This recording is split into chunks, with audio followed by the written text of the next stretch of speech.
first scream rose clean through the pines, like a wire pulled taut across the night. And everything inside the backyard seemed to pause to listen. The fire, the owl, even my uncle's easy laugh caught and clicked in his throat like a match, refusing to catch flame. The flames salted the air with hot sap, and a ribbon of pale cloud drifted across the stars, thin enough to pretend it wasn't there, if pretending were still an option. My father nudged a log with a poker until the bark crumbled. Uncle Peter, half grin and half shadow, tipped his chin at me as if I were finally old enough to hear something important and unlucky. Coffins are pine, he'd told me earlier, like a man tying a bow on a story he hadn't told yet. And the word coffins hid under the kindling's crackle, curling tight as resin. The scream came again, near enough to touch, far enough to doubt. And I thought, with a sudden clarity too sharp to be mine, that the woods had a throat. It was supposed to be a night of old stories that turned soft at the edges when retold, not a night that made new edges of its own. But Uncle Peter leaned forward, elbows on knees, eyes candlelit. He talked about tree knocks, hollow and deliberate, no wind's accident, and a whoop that wasn't coyotes, and wasn't any bird we knew. A sound that didn't belong here and belonged so completely it made his neck hair stand like bristles on a frightened brush. He said he saw eyes, 2 sets, orange and patient in the dark, and an 8-foot shadow with shoulders like a doorframe that had learned how to walk. When he claimed he ran, I believed him, not because of the words, but because his hands, scarred and used to broken bolts, held still around the rim of his mug, as if movement might invite memory closer. I pretended it was a campfire tale, because that was warmer than the truth, which felt like standing barefoot on a basement floor. If something that size could stand and watch, it could learn. If it could learn, it could return. If it could return, it could remember me.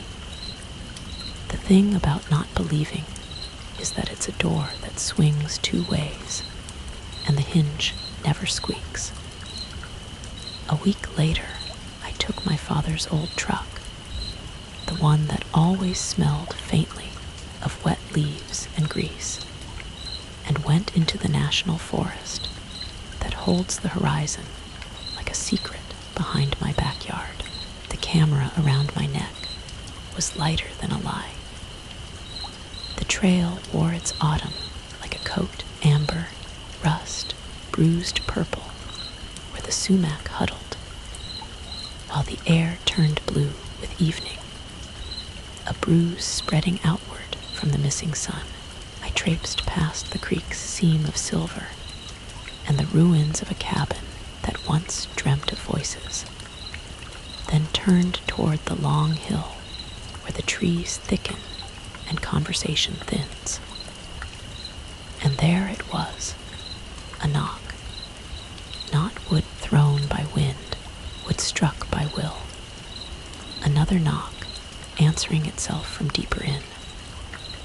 And then the whoop, not quite a voice, not quite a horn, the sound of a space in the world suddenly finding a shape. Every hair on my arms lifted as if to listen better. I meant to lift the camera. What I lifted instead was my feet. Running in the woods in the falling dark is a rush of apology to roots and a series of short promises to air. The path surged under me like a belt, carrying me out. At the truck, I fumbled the keys, got in, drove, and the feeling hit that I wasn't taking air with me, but dragging it behind. That someone had hooked a finger into my collarbone and was being towed along by my stubborn, panicking breath. The road home is hours of trees doing their best to pretend they're not following. The ditch waters carried small reflections of larger fears. The house appeared, finally, square as a lesson, and still the collar tugged. I didn't tell my father that night, didn't tell anyone. A secret makes a heat in the chest that seems like courage until it's not. The third sound woke me after midnight. A step where there should only be weather. The porch boards complained in a language I knew from all the afternoons I'd tracked mud across them. I took the flashlight because leaving light behind would have felt like choosing to be prey. The wood's edge was a line drawn by a hand that dislikes rulers, unruly and intimate. And there, two eyes shone, orange as a stove coil warming, level with a place no deer's gaze should be. The beam caught hair the way frost catches milkweed thick, matted in the places where the word wild is honest. A face, yes, but unfamiliar in the way a cracked mirror breaks the promise of faces. The expression wasn't hunger, it was inquiry, a pause stretched. Then, like lanterns blessing a dark river, 4 more pairs of eyes opened, green and red and yellow winks in the tree line.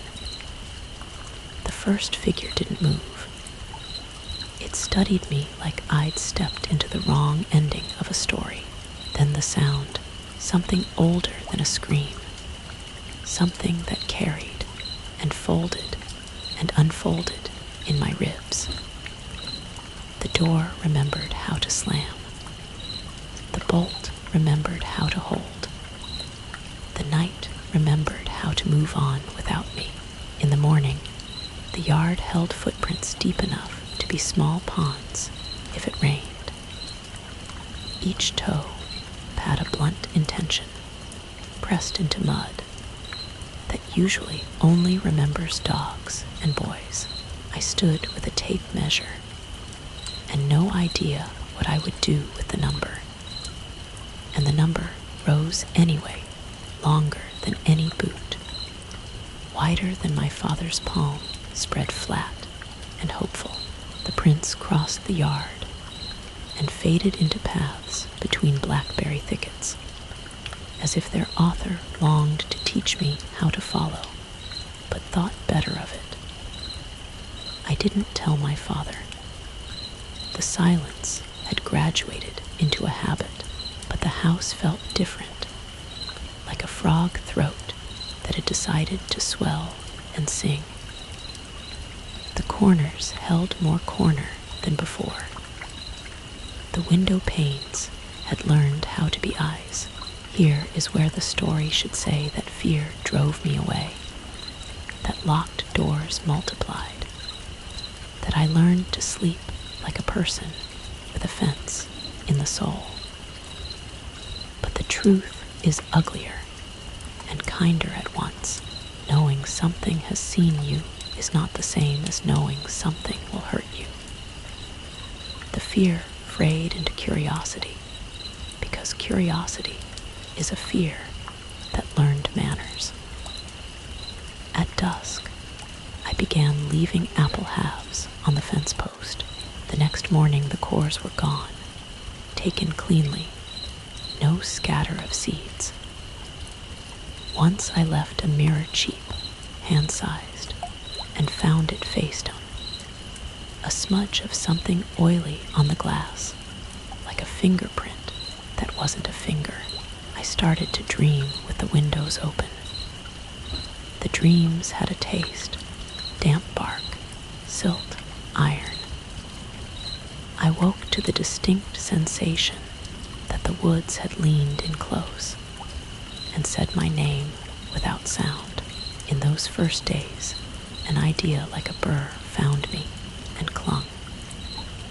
Maybe the intention of a life is not the career, or the house, or the dozen yearly arguments about potholes with the town board, but the answer made to a single, impossible invitation. The woods had invited me. Not kindly, not cruelly, just pointedly. And underneath that idea, quiet as a ridge of bone, lay another. If they could come to me, they could come to anyone. If they learned my name, they could learn the town.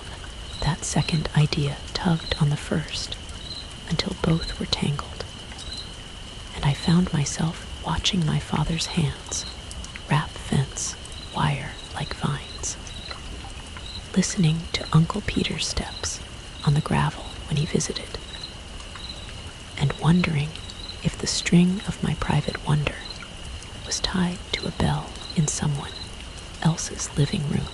All it would take was a pull. So I wrote down the nights in a notebook meant for grocery lists. I mapped the knocks I heard: 1 north, 2 west, like a language I wanted to speak before it spoke me. I whispered my name on the porch once, twice, like a person calling to a dog that isn't a dog. The wind answered in the leaves. A squirrel swore. The creek confided to itself.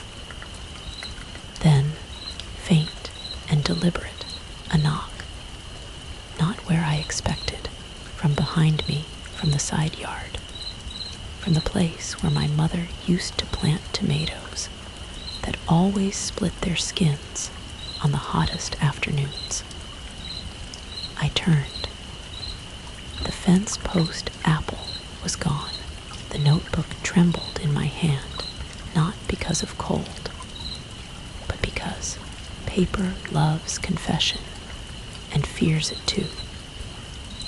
The last thing before the first real thing, my father found the footprints and called them pranks, because you have to call them something.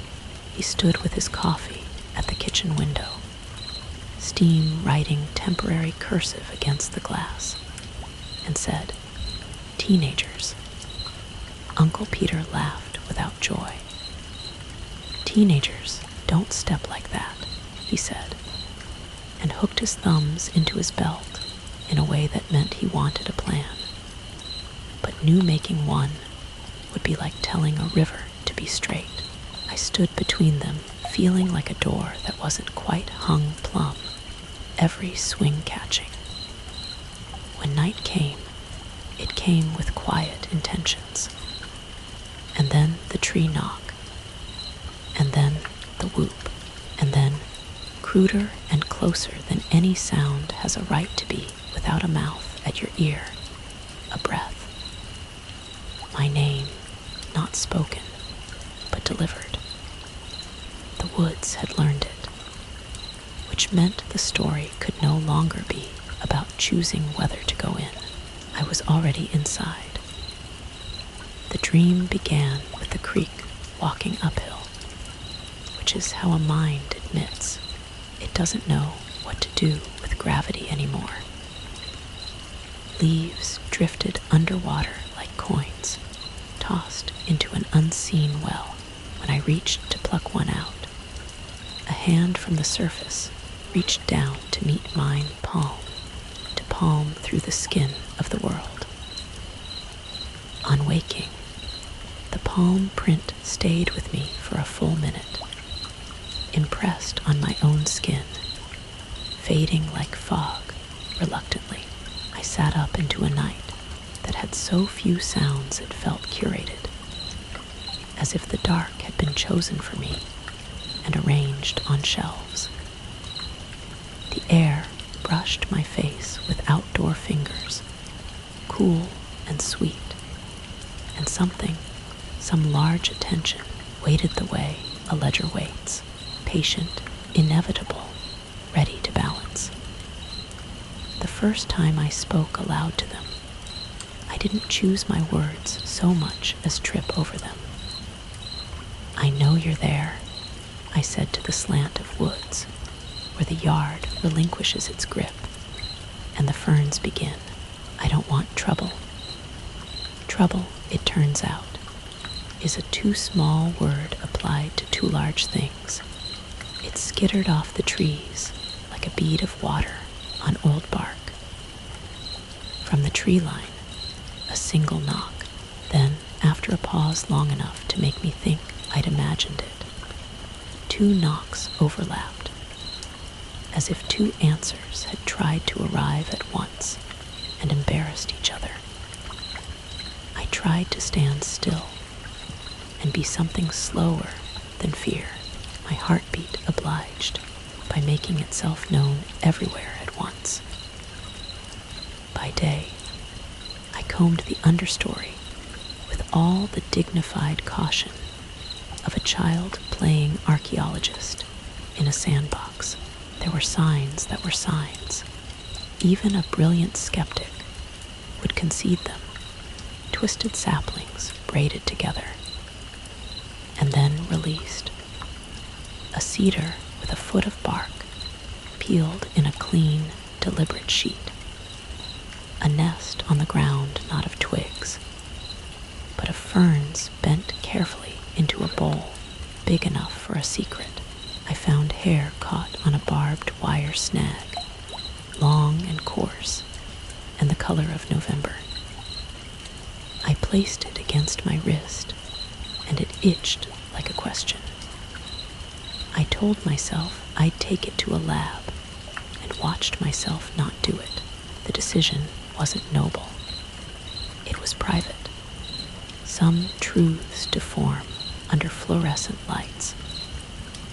Uncle Peter began stopping by more often, hands in the pockets of his jacket, the air about him shaped by things he didn't say. "They've been here," he'd mention like someone stating a weather pattern, glancing at the fence post or the trampled spot near the spruce. He told me about the time he left venison trimmings on a stump and found the stump carried 20 yards away and placed on its side, as if to say, "We accept the gift, but not the stage." My father, quietly diligent, started fixing the latch on the shed that had never needed fixing before, because needing implies asking, and the shed had never asked. "Raccoons," he said, though the claw marks deep in the threshold were a language raccoons do not write. We were 3 people pretending. We shared a single explanation, and the pretending tugged at us until we bumped elbows in empty rooms. The intention that had begun as curiosity flowered into something more barbed, a need to be recognized by the thing that recognized me. Recognition is an old hunger. Children feel it when they raise a drawing and watch an adult's face lift. Lovers feel it when a name is said like a low bell. I wanted the woods no, not the woods exactly, the particular attention that wore the woods like clothing, to see me as not a shape that flees, not meat that runs, not noise that startles and disappears. I began to practice stillness. I failed often. Stillness is a discipline taught by ponds and windless mornings. But there were moments when I matched my breath to the quiet, and something in that quiet leaned closer, as if to smell me. The first gift they left wasn't food, or even an object I could categorize without care. was arrangement. On the flat stone near the back steps, I found a fan of maple leaves ordered by color, green to yellow to orange to that wine-dark red that insists on one more week of summer. Each stem faced the same direction, each leaf's veins laid like a map over the next. It took my breath in the mild way a scare takes a candle's. I looked up, foolishly expecting to catch someone hulking behind the lilac. And of course, there was only the obligation of blue sky. But the message was direct. We can. Not we will or we must. Simply, we can, and you are the person for whom this can was crafted. At night, sometimes, a stone would tap the roof, a tiny patience. Not thrown hard, not meant to scare. A punctuation mark once I climbed up there and lay flat, face to shingles, palms out like a man learning rain. The sky dropped a meteor's brief confession far beyond the ridge. In the yard, a dark moved within dark, slow and precise. The breath from below reached me as a mild heat. I whispered, hello, then, I'm here, then, in a moment that felt like crossing a thin ice you can't stop once you start. I won't tell. The wind rose to scold me. I came down with the knowledge that a promise to the unknown writes itself with both ink and ash. The escalation was not theatrical because theater requires audience, and there aren't many chairs in the wild. It was incremental, bone by bone, a handprint, not mine, pressed into the dust on the truck's tailgate. Big, the pad of the palm a moon among smudged stars. A smell, musky and metallic, in the mornings, as if the house had been tucked under a giant's arm. The sense, walking in my own yard, of being followed by a sound that matched my footfalls half a beat later. Echo made animal. Once, in the lilac thicket, I saw a vertical slit of an eye peer through, blink, pull back. The blink entered me like a skewer. It's a terrible thing to be known, and to not yet know what that knowledge costs. I tried to tell my father the kind version of the truth there around. He rubbed his temples as if smoothing a wrinkle that would not iron out. Son, he said, and then he did not say anything else for a moment, so long it counted as a reply. Finally, don't go out there after dark. He wasn't wrong. The woods after dark are a foreign country whose laws are enforced by the invisible. But the very caution drew me as a cliff edge draws the mind toward the imagining of jumps. I compromised by taking a flashlight and a whistle, and the stubborn belief that being careful is a spell. It was a Wednesday when I followed the knocks.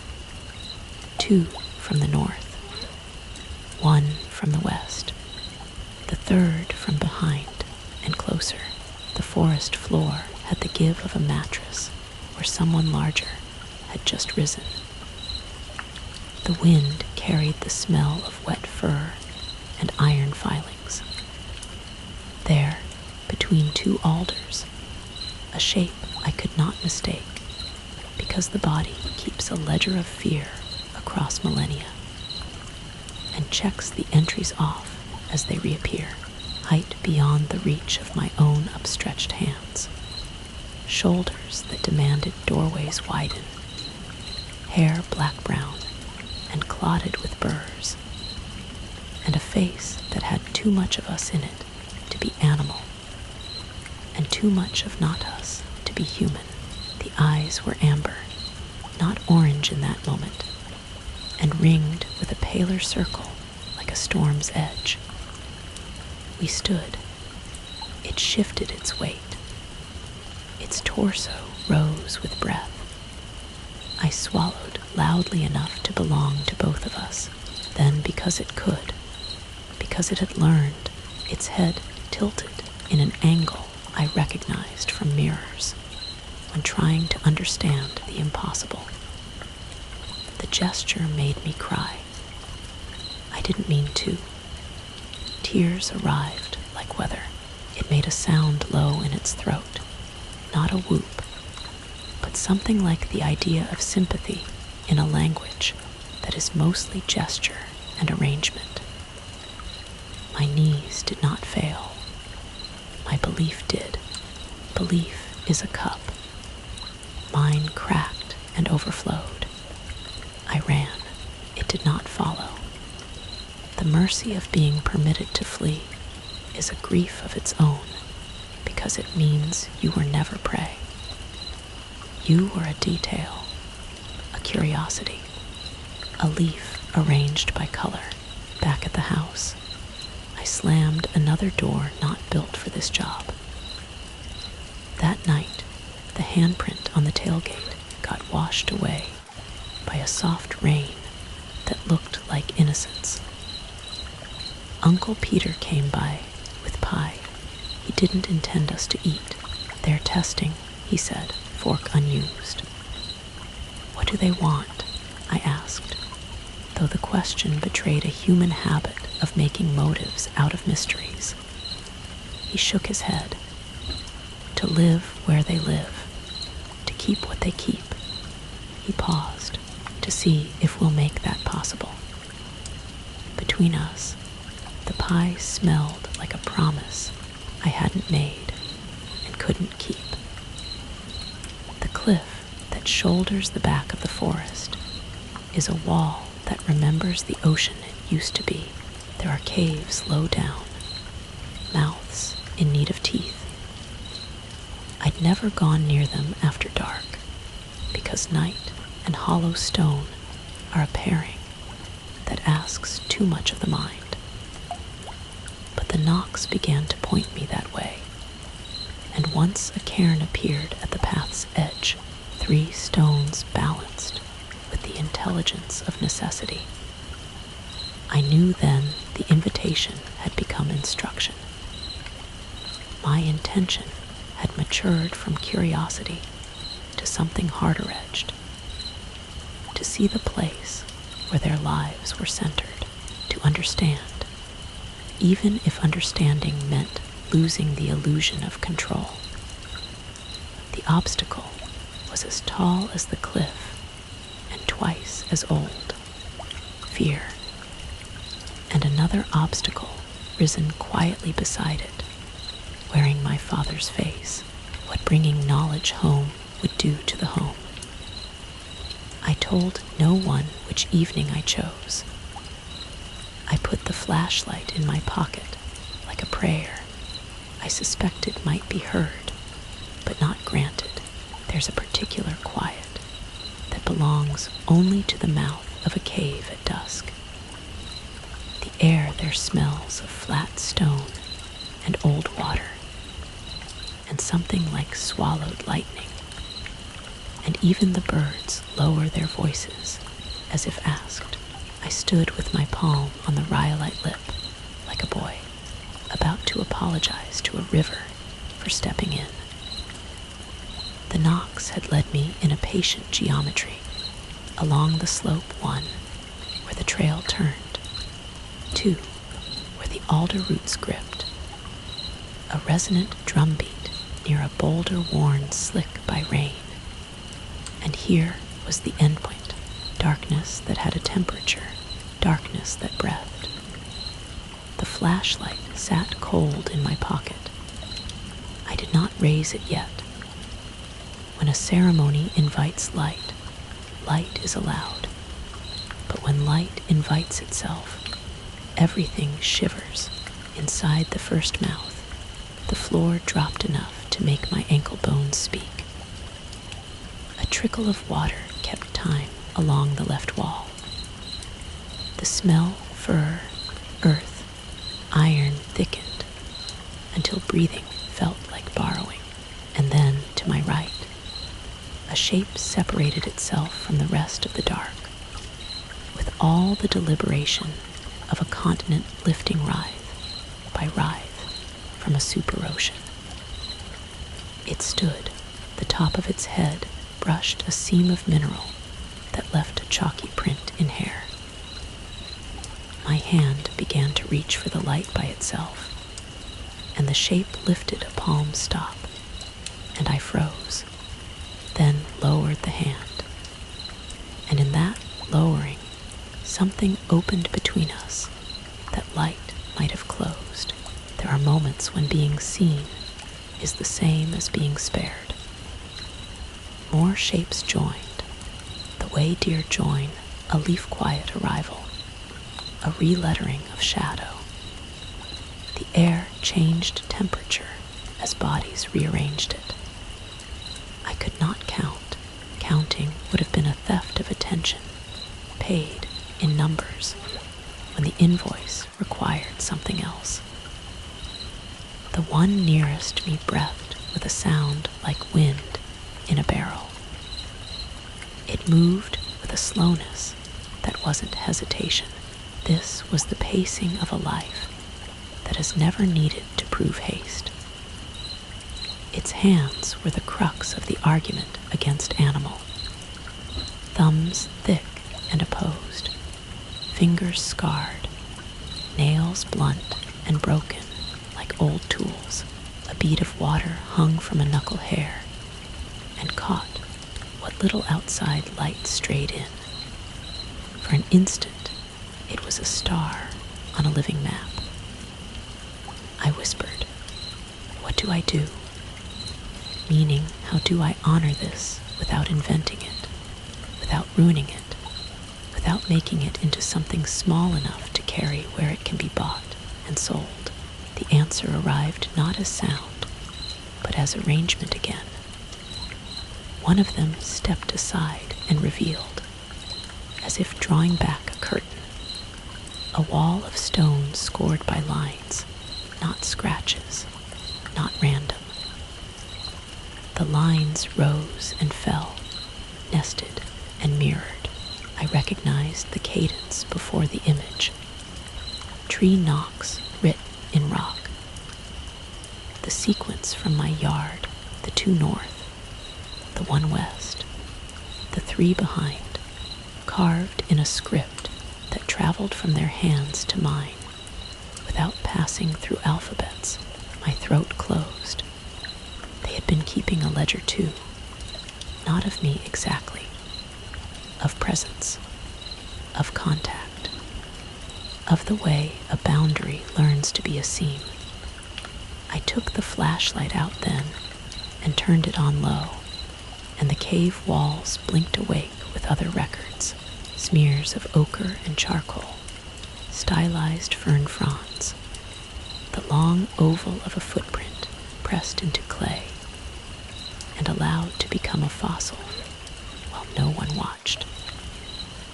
And there, a shape of a human hand in negative, as if someone had placed a palm against stone and blown ash around it, leaving a bright absence.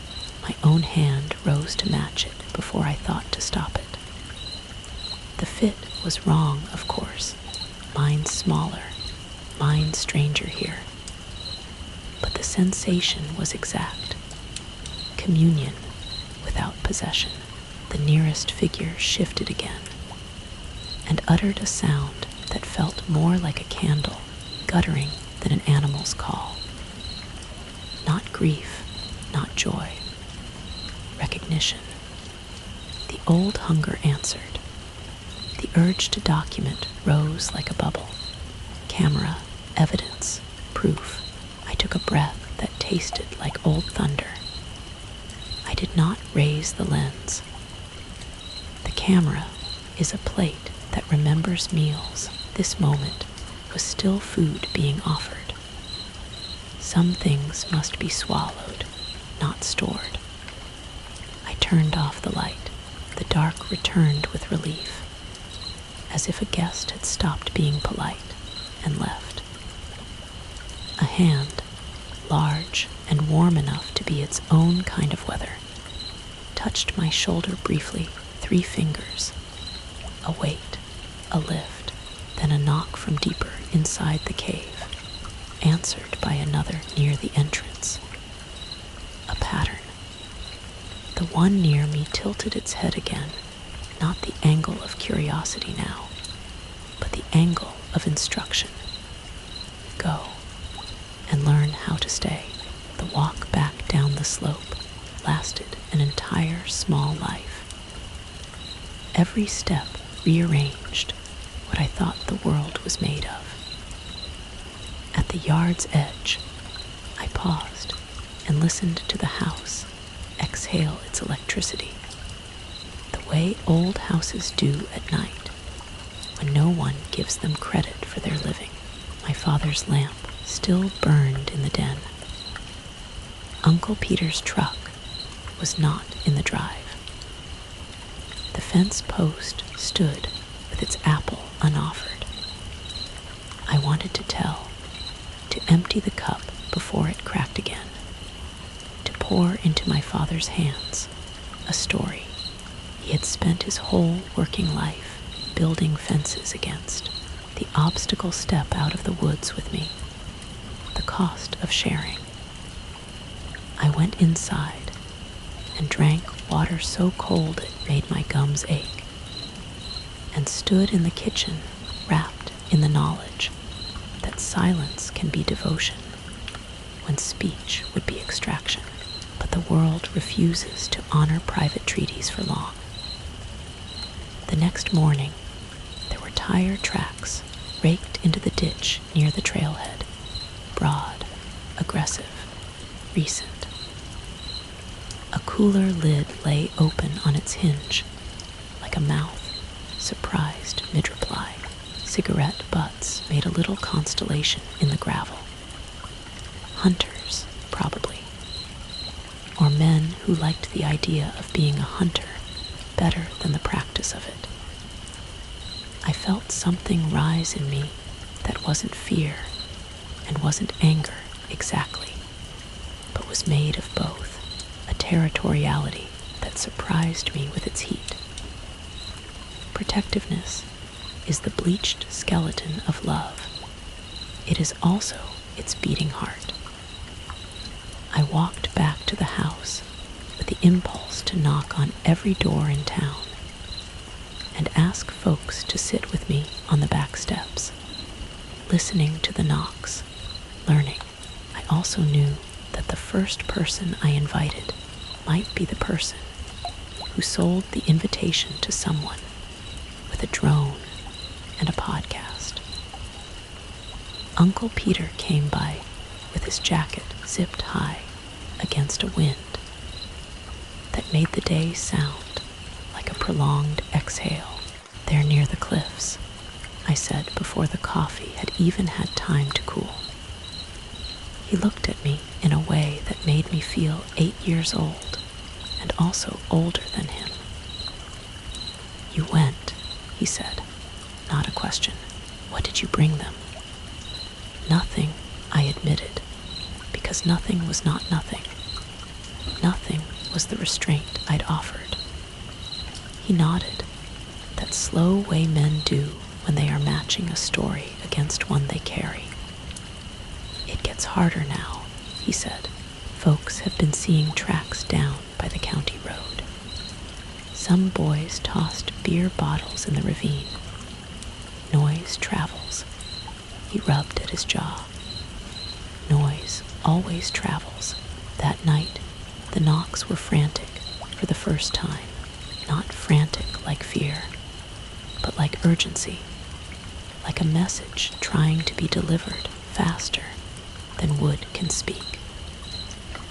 I stood on the porch with the flashlight in my pocket and felt the wind coming from the wrong direction.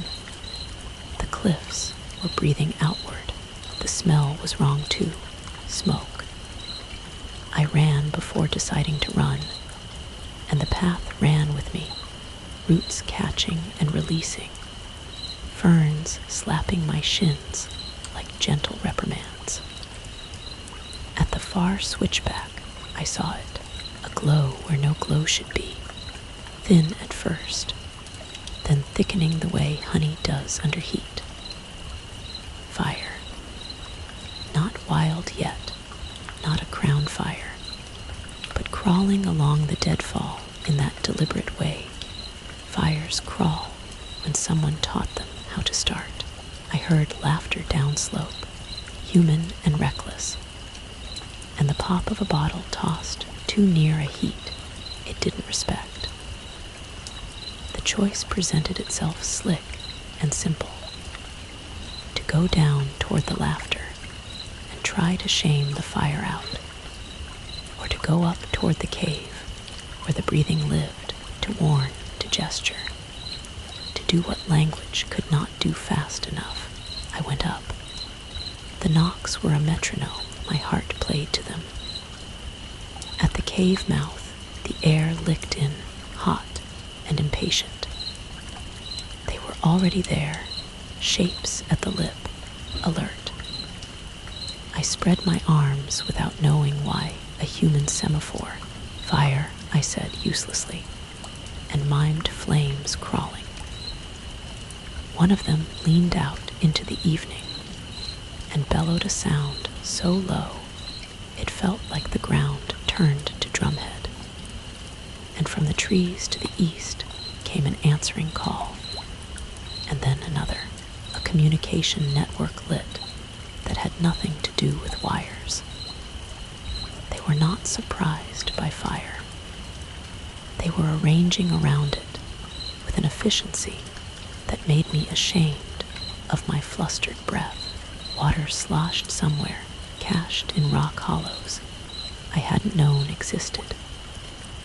Branches shifted in coordinated falls, smothering. Stones thudded to make breaks. The fire bucked like a horse, encountering hands that understood its tantrum. Downslope, the laughter stuttered into shouts. Human voices switching from bravado to worry to anger that the world had failed to be as easily hurt as planned.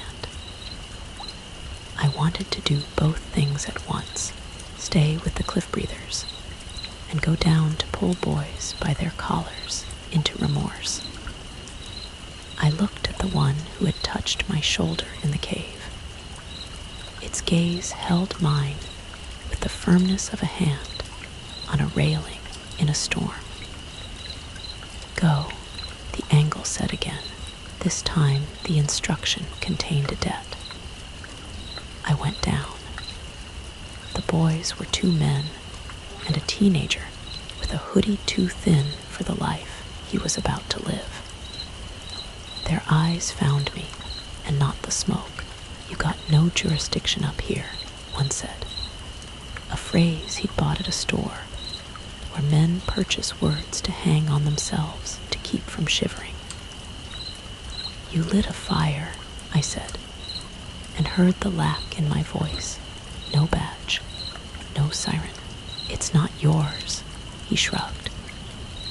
It's everyone's, I replied, and felt how feeble that sounded in a world that threadbare. The teenager's gaze slid from me to the dark between birches, and in that look I saw a mind that might yet learn to arrange maple leaves by color for someone else's doorstep. Put it out, I said, and the word please didn't come, because some words should not be invited to tea. They should be placed on the table and left to be eaten. We kicked dirt. We poured what beer we had. We hauled a log from the line of crawl. The fire sulked and at last slept. By the time I climbed back up the path, the night had grown a skeleton ash floating in the flashlight's cone like counted bones. cave, mouth, nothing moved. Inside, the breathing was even. I stood at the lip and said thank you like a boy stands at a threshold and stammers gratitude to a mother he only just learned has been doing most of the work all along. A handprint appeared on the dusted stone beside me. Deliberate, large, pressed with a steadiness that made my throat knot. The print was both a signature and a receipt. The debt acknowledged. The partnership drafted. My intention to be seen had been accepted and rewritten. I was to see to and guard and pay for the privilege by holding the door of my mouth closed in a world that sells doors. The morning after the fire, the town woke to a sky the color of wet cardboard, and somewhere a dog barked in a voice that sounded hopeful about a version of events that would never arrive. Word travels the way blackberries do, with hooks and sweetness.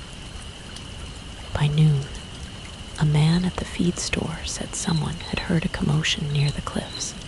By 2, a woman on Maine described strange howls and huge shapes to another woman whose eyebrows staged a polite war against her forehead. By dusk, a local Facebook group had collected enough adjectives to start a museum. Massive, demonic, apish, angelic, bears on stilts. Underneath, in the comments, boys posted fires. The math computed itself. Attention plus weapon equals hunt. I called Uncle Peter. It's happening, I said. He didn't ask what it was, because he had lived long enough to know that it is often the thing that sits just behind the last thing you hope to keep. You're going to want to tell people a softer version, he said, so they'll stay home. He sighed. They won't. He arrived with his jaw set, his old .30 to 30 cased, and leaning in the corner like a reminder rather than a threat. This ain't to shoot, he told my father, who had gone quiet enough to make me wish he'd shout instead. This is to be seen, and then not used. Men behave differently around tools. My father nodded and drank his coffee like it had a job to do. By night, trucks had gathered at the trailhead. 3, then 5, then more, their headlights carving the understory into wrong angles. Voices carried boasts, jokes, the nervous kind of laughter that hangs a bell on itself so it won't surprise its own bear. The county deputy cruised by and kept cruising. No jurisdiction, the man had said to me, and the phrase made itself a bitter candy at the back of my tongue. I stood in the dark at my fence, helplessly enumerating whose fault this gets to be when the story is done, and found that blame is also a door that swings and never squeaks. I walked, not to the cave, that would be leading, but into the woods at a tangent that only made sense if you've ever tried to pull attention sideways. The knocks started up not long after, further in, a cadence meant to decoy. I didn't make them. They were not mine to make. I answered with silence, because sometimes participation is subtraction. The flashlights in the distance swung in arcs that suggested swagger. They made my heart feel like a rabbit's, even if my feet refused to do anything so honest as run. Somewhere, a shot cracked the cold like a stick, snapped for kindling, and an owl left its sentence, half said. I found him at the creek, the teenager from the night before balanced on a rock, watching the water try to forget the ash. You shouldn't be out here, I said, realizing how foolishly possessive and tender I sounded. Neither should you, he countered, and it felt like being handed a mirror at a bad time. He crouched and touched the surface, and a ripple went out into the shallows, where small darting lives changed course in an intelligence older than all our arguments. Did you hear them? He asked. The word them leapt out of his mouth and wanted to run on its own. I could have lied. I didn't. I did, I said, and the confession made us both look up like a hawk had cut a new window into the sky. What do they want? He asked, earnest as noon. To be left alone, I said, and felt how insufficient the reply was, how small its cube of meaning compared to the cavern where the answer should live. He nodded in the way that people nod not because they agree, but because they have a place to put that sentence for a little while. My stepdad's going up there, he said, soft. He thinks it's a bear. He thinks if he gets something on camera, he'll get on TV. We stood with the weight of a future we couldn't both hold. I wanted to grab him and say, come with me to the place where the air tastes like swallowed lightning. I wanted to say, stay home and teach your children later how to arrange leaves for people they love. Instead, if you hear knocks, you go the other way, I said. You won't understand why at first. Do it anyway. He nodded again, this time with a skid of fear under it. Headlights moved where no road exists, that white, terrible embroidery. Voices began to sound like plans. I texted my father the coordinates of where I wasn't going to be, and received back his old man reply, 2 words, then a period. Be careful. The words did what they could, which is all any words have ever done.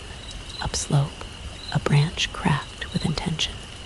Downslope, the creek continued its lifelong negotiation with rocks. I turned my body into a thinner target and slid toward the place where the trail splits, because a splitting is often where a story chooses itself.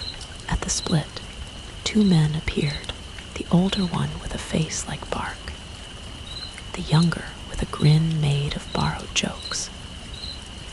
Evening, the older said, which is what men say when they want to pretend they are the kind of men who say evening when they are not. You seen anything? A raccoon, I lied, big as a dog. The younger laughed in the brittle way of someone who will mock you before they ask a question. The older adjusted his flashlight's beam to travel through me and into the trees behind. You from around here? He asked, and made from sound like own. I live on the edge of these woods, I said, which was both true and unhelpful. His mouth went tight. Then you know we got a right to go where we want, he said. Rights get used like axes, useful, dull, dangerous in dullness. You do, I said, but so do the things that can't write a comment about it. He squinted at me like I'd told a joke with bad timing. You a tree hugger? I'm a door closer, I said. It wasn't the right line, but it made him pause. Behind us, the knocks rose, not frantic now but formal. 3, pause, 1, pause, 2. pattern I'd seen carved. The men heard them. They did what men do when they're between two selves.